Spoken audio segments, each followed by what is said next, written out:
बिस्मिल्लाहिर्रहमानिर्रहीम। अस्सलाम वालेकुम नाज़रीन, मैं हूं आपका मेज़बान वकास चौहान और आप देख रहे हैं टैलेंट ऑफ पाकिस्तान। जी नाज़रीन, आज हम बात करेंगे कि दुआ को कैसे अगवा किया गया, किस तरह से उसको कराची से लाहौर ले जाया गया और कौन से रास्ते से ले जाया गया।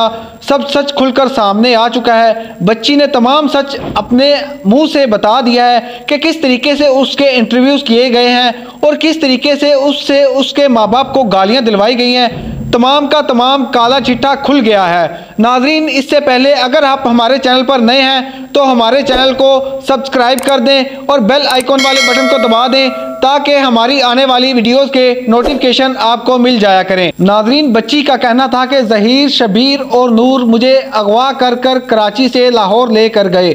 उन्होंने मुझे धोखे से बाहर बुलाया और गाड़ी में बिठा लिया।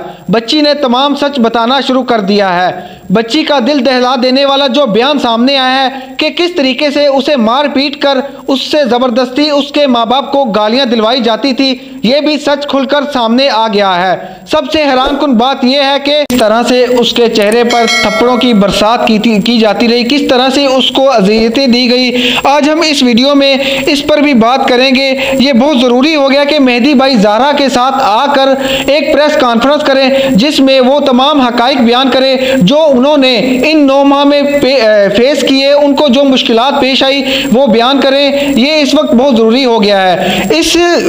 इसका क्रेडिट मेहदी अली और ज़हरा के वालिद को जाता है और इसका दूसरा क्रेडिट अवाम को जाता है जो कि पूरे 9 माह इस केस के साथ जुड़ी रही और मेहदी भाई को हौसला देती रही, उसका साथ देती रही। इस निज़ाम में अगर मैं बात करूं कि इंसाफ कैसे लिया गया तो ये इसका क्रेडिट मेहदी भाई को जाता है क्योंकि वो अपनी बेटी की खातिर लड़ खड़े हुए कि उन्होंने इस बात पर डटे रहे कि मेरी बेटी घर से भागी नहीं, उसको अगवा किया गया है। ये बात बिल्कुल सच निकली।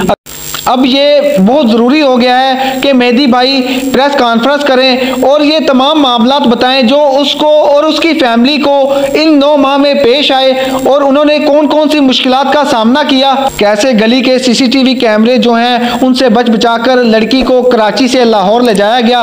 रास्ते में 3 से 4 गाड़ियाँ तब्दील की गई और टूल प्लाजों और जो पुलिस नाके थे उन पर क्यों नहीं रोका गया, ये सारी तफसीलात आज हम आपके सामने रखेंगे। सबसे पहले ये जो सारे बंदे थे ये सबसे पहले कराची में कई दिन से मौजूद थे और ये रैकी कर रहे थे। लड़की को 1 हफ्ता अगवा होने से पहले भी उस कोशिश की गई लेकिन वो उस वक्त उनका दाव नहीं लगा, वो कोशिश में नाकाम रह गए। नाजरीन, ये सारे मामला सुनकर आपको सच सामने आ ही गया होगा।